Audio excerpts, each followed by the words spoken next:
시드기야 제9년 열째 달 10일에 바벨론의 왕 느부갓네살이 그의 모든 군대를 거느리고 예루살렘을 치러 올라와서 그 성에 대하여 진을 치고 주위에 토성을 쌓음에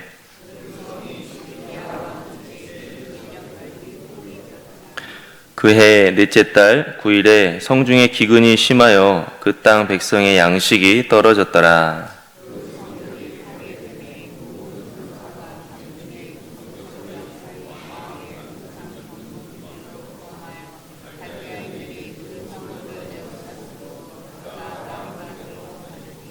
갈대아 군대가 그 왕을 뒤쫓아 가서 여리고 평지에서 그를 따라잡음에 왕의 모든 군대가 그를 떠나 흩어진지라.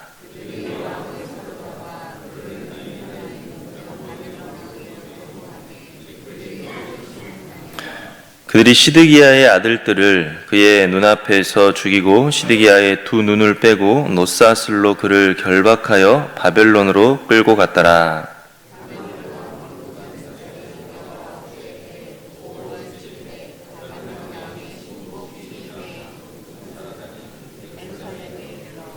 여호와의 성전과 왕궁을 불사르고 예루살렘의 모든 집을 귀인의 집까지 불살랐으며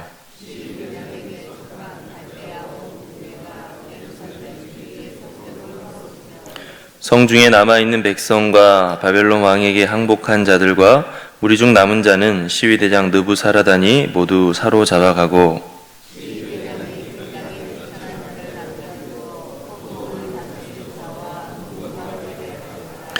갈대아 사람이 또 여호와의 성전의 두 놋 기둥과 받침들과 여호와의 성전의 놋 바다를 깨뜨려 그 놋을 바벨론으로 가져가고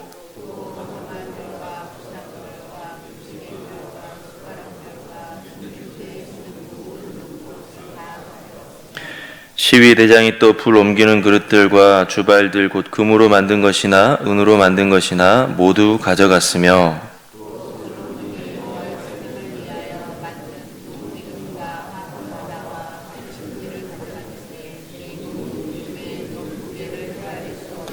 우리 함께 읽겠습니다. 그 한 기둥은 높이가 18규빗이요 그 꼭대기에 논머리가 있어 높이가 3규빗이요 그 머리에 둘린 그물과 성류가 다 놋이라. 다른 기둥의 장식과 그물도 이와 같았더라. 아멘. 교회 역사 초기에 기독교 신학의 기초를 다진 사람들을 교부라고 부르는데 그 중에 어거스틴이라는 교부는 하나님의 도성이라는 책을 썼습니다. 이 책을 쓴 이유는 서기 410년 세계의 중심이었던 로마가 야만인이라 불렸던 게르만족에 의해서 함락당하고 말았기 때문입니다. 로마의 국력이 쇠퇴해가고 있었고 게르만족의 위세가 강해지고 있기는 했지만 정작 세계의 수도인 로마가 함락당하자 당시 사람들은 충격을 받았습니다. 특히 로마 제국이 기독교를 국교로 받아들인 이후에 로마는 세계 정치의 중심일 뿐만 아니라 기독교의 중심으로 여겨졌는데 이런 로마가 망하자 사람들은 세상이 망했다고 탄식하고 또 어떻게 이런 일이 있을 수 있는가 하면서 질문을 했습니다. 이에 어거스틴은 하나님의 도성이라는 책을 통해서 그 질문에 답을 했는데 로마는 하나님의 도성이 아니다라고 했습니다.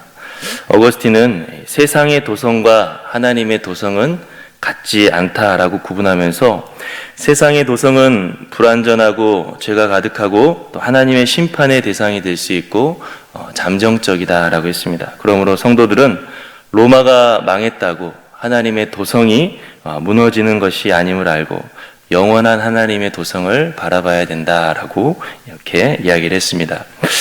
오늘 우리가 함께 읽은 말씀은 예루살렘 성이 함락되고 남유다가 멸망하는 내용입니다.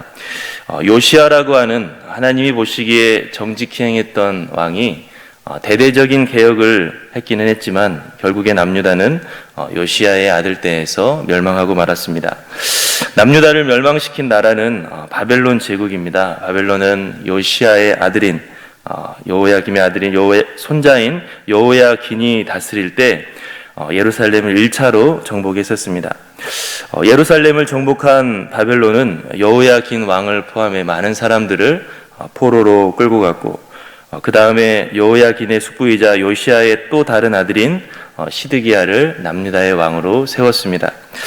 바벨론은 자기들이 왕으로 세운 시드기야가 자기들을 잘 섬기기 원했지만, 이 시드기야는 국내의 반바벨론파에 의해서 바벨론을 배반해 버렸습니다. 남유다가 말 잘 듣는 나라가 되기를 원했지만 그렇게 배반해 버리자 바벨론의 느부갓네살 왕은 다시 예루살렘을 공격했고, 이번에는 아예 남유다를 멸망시켜 버렸습니다.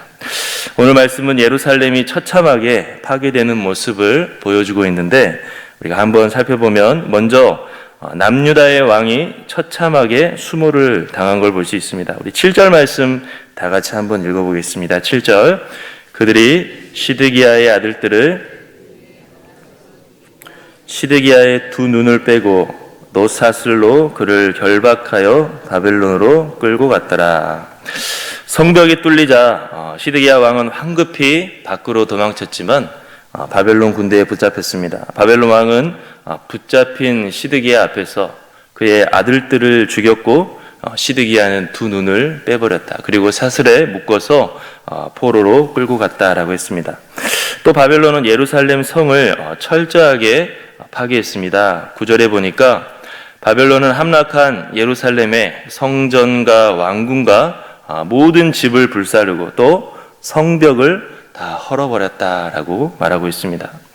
또 바벨론은 1차 정복할 때와 같이 남유다 사람들을 포로로 끌고 갔습니다. 11절에 보니까 성중에 남아있는 백성과 항복한 자들, 무리 중 남은 자들을 다 포로로 끌고 가고, 유다 땅에는 주로 비천한 사람들만 남겨두어서 남유다가 다시 일어서기 힘들게 만들어버렸습니다. 그리고 무엇보다 예루살렘이 파괴되고 남유다가 망했음을 뼈저리게 느끼게 해주는 것이 있는데, 바로 하나님의 성전이 노략당한 것입니다. 13절에서 17절을 보면 바벨론이 성전의 기물들을 다 노략했다라고 길게 적고 있습니다. 무엇보다도 귀하게 여겨졌던 거룩한 하나님의 성전이 이제 이렇게 이방인들에 의해 철저히 짓밟히고 말아버리는 것입니다. 이렇게 남유다는 바벨론 제국에 의해서 멸망당하고 말았습니다. 예루살렘이 함락당할 때 그 모습을 지켜보는 이스라엘 사람들의 마음은 어떠했을까요? 서두에서 로마가 함락되는 것을 바라보는 로마 시민들이 당혹스러웠을 것이다 라고 이야기했었는데, 예루살렘이 함락당하는 모습을 보는 이스라엘 사람들은 더 당혹스러웠을 것 같습니다. 예루살렘이 어떤 곳입니까? 하나님의 언약궤가 모셔져 있는 성전이 있는 곳입니다. 하나님의 언약궤가 있는 곳으로 하나님께서 자기의 이름을 두시려고 택하신 곳입니다. 더욱이 하나님께서 영원한 왕조를 약속하신 다윗의 성입니다. 그렇기 때문에 아무리 바벨론 제국의 위세가 강력하다고 해도 하나님의 도성이라고 여겨졌던 예루살렘이 이방인들에 의해서 처참하게 함락당하는 모습은 이스라엘 사람들의 마음을 당혹스럽게 했을 것입니다. 어쩌다가 예루살렘에 이런 일이 벌어지고 말았을까? 어떻게 예루살렘에 이런 일이 생길 수가 있었을까? 이렇게 이스라엘 사람들은 허망하게 파괴되는 예루살렘과 망해버린 다윗 왕조를 바라보며 믿기지가 않았을 것입니다. 오늘 우리는 이렇게 남유다가 멸망당하는 모습을 보면서 중요한 교훈을 잊지 않아야 됩니다. 먼저는 어거스틴이 이야기했던 것처럼 세상의 도성을 하나님의 도성과 우리가 동일시하지 않아야 됩니다. 오늘 말씀에 나온 바로 이 시대에 활동했던 유명한 선지자가 있는데 바로 예레미야입니다. 예레미야서를 보면 예레미야는 이 시대에 거짓 선지자들과 싸웠습니다. 그때 거짓 선지자들은 무엇을 말했느냐? 평화의 메시지를 선포했습니다. 거짓 선지자들은 하나님께서는 우리 남유다를 망하게 하지 않게 할 것이고 평화가 오게 할 것입니다 라고 예언했습니다. 그러나 예레미야는 거짓 선지자들과 반대로 평화가 아니라 하나님의 심판이 임할 거라고 선포했고, 그 덕분에 많은 사람들에게 핍박을 받았습니다. 그렇다면 거짓 선지자들은 왜 바벨론 제국의 위협 앞에서 평화를 그렇게 선포했느냐? 물론 사람들이 듣고 싶어하는 말이고 사람들이 듣기 좋아하는 말이라 그렇게 했겠지만 그 메시지의 기저에는 다윗 언약이 있었습니다. 하나님께서 다윗에게 영원한 왕조를 약속하셨기 때문에 남유다에는 평화가 있을 것이다 라고 말한 것입니다. 그동안 남유다의 실제로 역사를 보더라도 북이스라엘처럼 나라가 망할 위기가 많이 있었지만 그때마다 하나님께서는 다윗 집안에 등불을 주셔서 계속 왕조가 이어지게 하셨습니다. 그 이유는 다윗에게 네 나라를 영원할 것이다 라고 하나님이 언약하셨기 때문이죠. 거짓 선지자들과 이스라엘 사람들은 바로 이 하나님의 말씀을 근거 삼아서 남유다에는 평화가 있을 것이다 라고 예언을 한 것입니다. 그러나 예레미야는 그들의 생각이 틀렸다라고 했습니다. 아무리 다윗 왕조라고 할지라도 하나님 앞에서 계속 죄악을 행하고 있기 때문에 하나님께서는 심판하실 것이고 바벨론 제국에게 멸망당하게 하실 것이다 라고 했습니다. 물론 하나님께서는 이 다윗 언약을 생각하셔서 나중에 이스라엘을 다시 포로에서 귀환시키시고 또 회복시키시고 궁극적으로는 다윗의 후손 가운데 만왕의 왕이신 예수 그리스도가 오게 하셨습니다. 그러나 그런 하나님의 신실하심과 인도하심을 핑계로 지금 이스라엘 사람들이 우리들은 무조건 아무 문제가 없을 것이다 라고 말할 수가 없는 것입니다. 하나님 앞에서 우상을 숭배하고 온갖 죄를 저지르면서 우리는 다윗의 나라니까 우리는 언약궤가 있으니까 아무 문제가 없을 것이다 라고 생각해서는 안 됐습니다. 결코 다윗의 후손이나 이스라엘 사람이라는 혈통 자체가 무조건 평화를 보장해 주는 것이 아니기 때문입니다. 하나님께서는 죄악을 가만히 두시는 분이 아니시고 죄악을 심판하시면서 진정한 하나님의 나라를 만들어 가시는 분이십니다. 그렇기 때문에 하나님의 평화를 원한다면 진정으로 하나님을 경외하고 하나님 말씀에 순종하는 그런 진정한 하나님의 백성이 되고자 해야 되는 것입니다. 예루살렘 성의 파괴와 다윗 왕조의 멸망은 그 어떤 인간적인 것도 하나님 앞에서 겸손해야지 그 자체로 안심하거나 자만해서는 안 된다는 것을 보여주고 있습니다. 그럼 우리는 세상의 어떤 것도 하나님의 나라와 동일시하지 않아야 됩니다.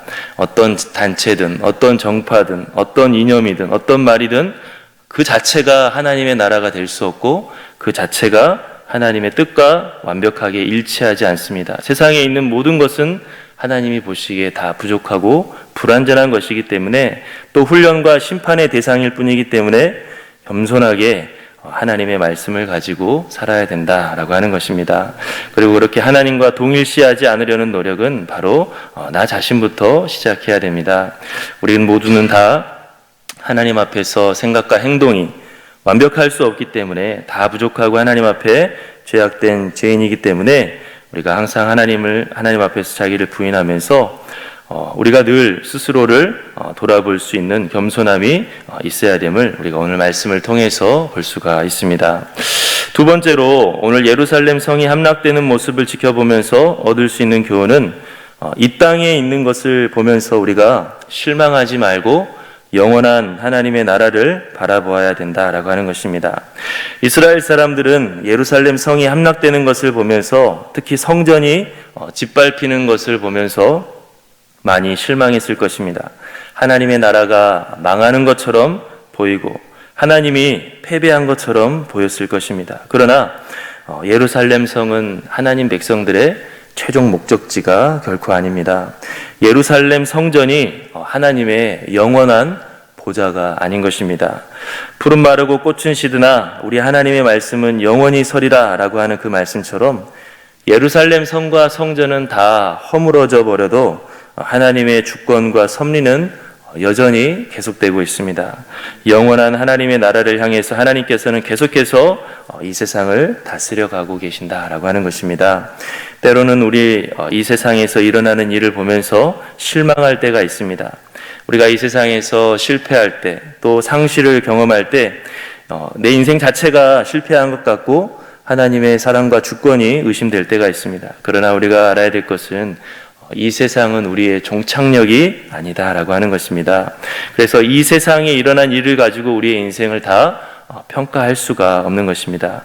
우리의 최종 목적지는 영원한 하나님의 나라이고, 그 영원한 하나님의 나라로 인도해 가시는 하나님의 섭리 속에서 우리는 잠깐 넘어지더라도 결코 완전히 실패한 것은 아니다라고 하고, 또 가진 것을 잃어버리더라도 완전히 망한 것은 아니다라고 하는 것을 우리는 잊어서는 안 됩니다. 우리가 예수 그리스도 안에 거하고 있다면 우리는 영원한 하나님의 나라를 향해서 가고 있습니다. 우리 그리스도인들은 바로 이런 하나님의 나라를 바라보면서 살아야 되고, 예수님의 재림을 바라보면서 살아야 됩니다. 물론 현재 삶을 대충 살거나 아무 소망 없이 살아도 된다라는 것은 결코 아닙니다. 오히려 영원한 하나님의 나라를 향해 가고 있기 때문에 기쁨으로 살아가는 것이고, 또 우리가 그 나라를 증거하기 위해서 건강하게 살 수 있도록 노력해야 됩니다. 영원한 생명에 대한 구원의 확신을 가지고 사는 사람은 이제까지 나와 함께 하신 하나님이 오늘 또 내일 또 영원토록 함께 하실 거라는 것을 우리가 믿고 있기 때문에 날마다 안식과 평화를 얻을 수가 있는 것입니다. 이 세상은 다 유한하고 허물이 가득합니다. 그래서 우리의 건강이든 우리가 가지고 있는 어떤 것이든 무너지고 넘어지는 것은 당연한 일입니다. 우리의 소망은 하나님의 나라에 있음을 우리는 잊지 않아야 됩니다.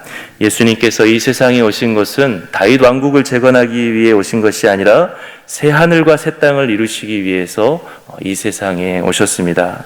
십자가와 부활 그리고 재림은 만물을 새롭게 하기 위한 주님의 사역입니다. 우리는 바로 그 영원한 구원을 바라봐야 됩니다. 오늘 예루살렘 성이 함락당하고 다윗 왕조가 멸망당하는 이러한 사건을 보면서 우리가 구원받기 위해서는 우리 자신만의 힘으로서는 결코 있을 수 없고 하나님께서 개입하셔야 된다라고 하는 것을 분명히 보고 있습니다. 남유다의 왕들 중에 아무리 성군이라 할지라도 말년에는 다 변질되는 것을 봅니다. 그런 인간의 모습이 우리 인간의 그 모습이고 제약된 그런 모습만 보면 우리는 어떤 소망도 가질 수 없음을 느낍니다. 바로 그렇기 때문에 하나님께서는 우리의 인생에 개입하신 것이고 우리로 하여금 구원받도록 독생자를 우리에게 보내주신 것입니다. 하나님께서는 아브라함과 다윗에게 주신 약속을 결국에는 예수 그리스도를 보내주셔서 하나님께서 스스로 성취를 해주셨습니다. 인간은 하나님의 그 언약을 받을 수 있는 능력이 없기 때문에 하나님께서 자기 스스로 그 약속을 이루어 주셔야 됐던 것입니다. 우리 모두 예루살렘의 그런 철저한 실패를 보면서 우리도 하나님만을 바라보며 또 영원한 하나님의 나라만을 바라보고 그 나라를 목적으로 삼아 살아갈 수 있는 저와 여러분들이 될 수 있기를 간절히 바랍니다. 우리 함께 기도하겠습니다. 사랑의 하나님 아버지 감사합니다. 주님의 은혜 가운데 오늘 저희를 불러주시고 또 하루를 하나님과 함께 시작하게 하시니 참으로 감사합니다. 하나님, 우리가 하루하루 살아가고 있는 이러한 삶 가운데에서 혹여나 넘어지거나 또 실패를 경험한다 할지라도 그걸 가지고서 우리가 낙심하지 않고 하나님의 의심하지 않게 하여 주시옵소서. 우리는 영원한 하나님의 나라를 향해 가고 있는 도상 위에 있다라고 하는 것을 알게 하시고 영원한 하나님의 나라에서 정말로 주님이 예비하신 영원한 생명 가운데 살아가는 것을 바라보며 기뻐하며 살아갈 수 있는 우리 모두가 다 되게 도와주시옵소서. 하나님, 우리가 하루하루 살아갈 때 정말로 우리같이 죄인되고 연약한 사람들을 긍휼히 여겨주시고 하나님의 정말 자녀들로 삼아주신 그 사랑을 의지하고 바라보면서 하루하루 기쁨으로 살게 도와주시고 또 그 영원한 하나님의 나라를 세상 사람들에게 증거할 수 있도록 우리가 하나님 아버지 건강하고 또 아버지 하나님 최선을 다해 살아갈 수 있는 우리 모두가 다 되게 도와주시옵소서. 함께 하실 줄로 믿사오며 예수님의 이름으로 기도하옵나이다. 아멘.